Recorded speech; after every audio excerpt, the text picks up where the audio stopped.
18 বছর বয়সে আমার বিয়ে হয়। আমি রক্ষণশীল পরিবারের মেয়ে। এমন একটি পরিবারে আমার জন্ম যেখানে ভদ্র মেয়েরা তাদের মা বাবার মুখের উপর কখনো কিছু বলতে পারে না। বাবা আমার বিয়ে দিতে চাইলেন। আমি বললাম, আমাকে বিয়ে দিলে যদি তুমি ভালো থাকো তাহলে ঠিক আছে, বিয়েতে আমি রাজি। বিয়ে হলো, আর এই বিয়ের ফলাফল মোটেও ভালো কিছু হয়নি। আমাদের বিবাহিত জীবন কখনো সুখের ছিল না। বিয়ের ঠিক 2 বছর পর, তাও আজ থেকে প্রায় 9 বছর আগের ঘটনা, আমি একটি মারাত্মক কার অ্যাক্সিডেন্টের শিকার হই। গাড়ি চালাতে চালাতে আমার হাজব্যান্ড হঠাৎ ঘুমিয়ে পড়েছিল, আর এই বেখেয়ালে গাড়িটি পড়ে যায় একেবারে গভীর খাদে।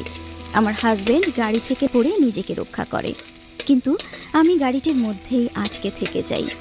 এতে আমি গুরুতর আহত হই এবং আমার ক্ষয়ক্ষতির তালিকাটাও বেশ দীর্ঘ। আমার ডান হাতের রেডিয়াস আলনার হাড় ভেঙে যায়, হাড়ের কবজি ভেঙে যায়, কাঁধের হাড় ও কণ্ঠনালী প্রচণ্ড ক্ষতবিক্ষত হয়, বুকের অস্থিমজ্জা সম্পূর্ণ ভেঙে যায়।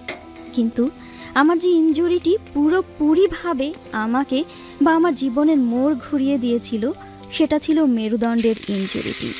অ্যাক্সিডেন্টের পরপরই অনেকে আমাকে উদ্ধার করতে এলো। তারা আমাকে জরুরি সিপিআর দিল, আমাকে দ্রুত গাড়ি থেকে বের করে নিয়ে এলো বাইরে।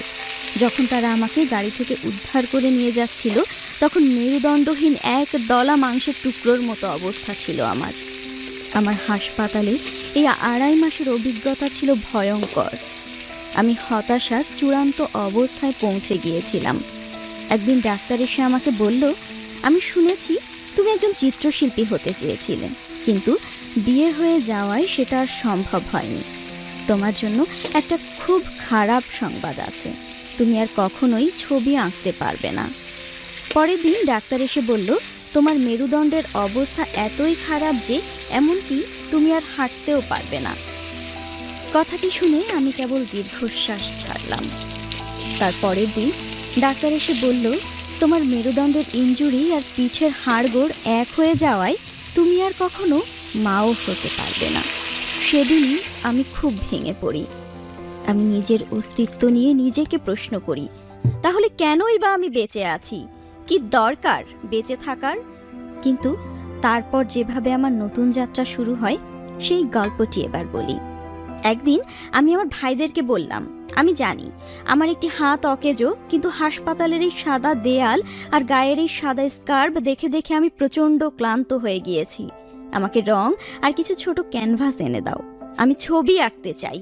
আমি আমার সর্বপ্রথম যে ছবিটি আঁকি সেটি ছিল বিছানায় আমার মৃত্যুর ছবি।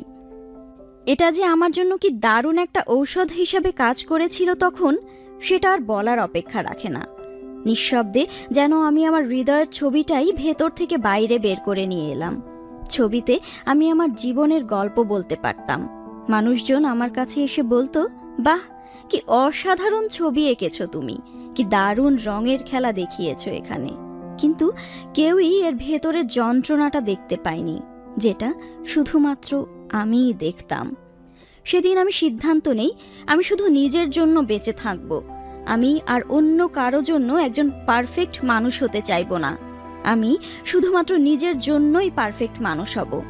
আমি আমার ভয়ের সাথে যুদ্ধ করব। তারপর আমি আমার কিসে কিসে ভয় তার সবগুলো একে একে একটি কাগজে লিখে ফেলি। আমি সিদ্ধান্ত নেই আমার এই সকল ভয়কেই একটি একটি করে জয় করব। তারপর কি জানতে চান, আমার সবচেয়ে বড় ভয়টি কি ছিল? ডিভোর্স। কিন্তু আমি যখন ভেবে দেখলাম যে এটা শুধুমাত্র আমার নিজের ভয় ছাড়া আর কিছুই না, তখন আমি নিজেকেই আমার হাজবেন্ডের কাছ থেকে বন্ধনমুক্ত করতে চাইলাম।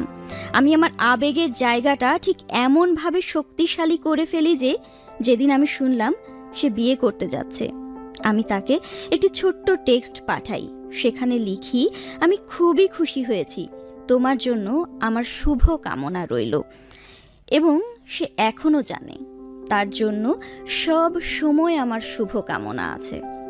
আমার দ্বিতীয় ভয়টা ছিল, আমি আর কখনোই মা হতে পারবো না। এটা মেনে নেওয়াটা আমার জন্য সত্যি খুব কষ্টের ব্যাপার ছিল। কিন্তু আমি এক সময় অনুভব করি, পৃথিবীতে এমন প্রচুর শিশু আছে যাদের দায়িত্ব নেওয়া প্রয়োজন। তাই কান্না বা অনুতাপের কিছু নেই। সেখানে গিয়ে একজনকে নিজের সন্তান হিসেবে গ্রহণ করে নাও। ব্যাস। আর যেটা আমি করেছিও। তারপর আমি বিভিন্ন প্রতিষ্ঠানের সাথে নিজেকে যুক্ত করি, অনেকগুলো অরফানেজের কাছে আমি আমার আগ্রহের কথা জানাই। তারপর অপেক্ষা করতে থাকি কবে সেই দিনটি আসবে। 2 বছর পর আমি পাকিস্তানের ছোট্ট একটি শহর থেকে একটি ফোন কল পাই। তারা জানায়, আপনি কি মনিবা মাঝারি? আমাদের কাছে একটি ছেলে শিশু আছে, আপনি কি ওকে নিতে ইচ্ছুক? সেই মুহূর্তে আমি যেন সত্যিকারের প্রসব বেদনাটা অনুভব করেছিলাম।